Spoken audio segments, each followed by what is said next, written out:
ပြီးပါမယ်ရှင်ညီမလေးတို့အေးလေးပတ်မယ်နော်ညတိုင်းစေးတော့ခဏအိတ်နော်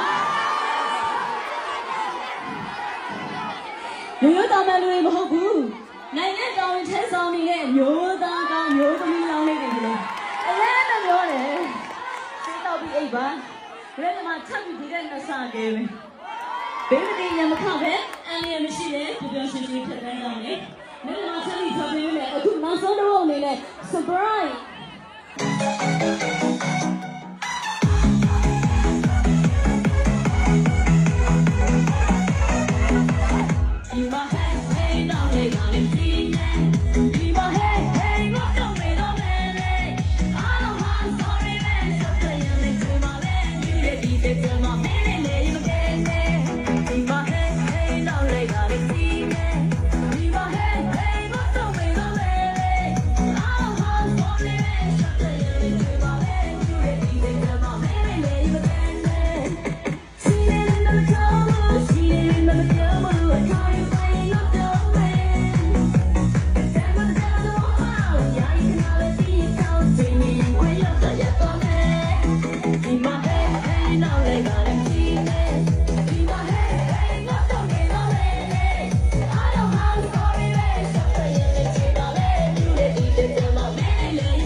Xin chào các bạn.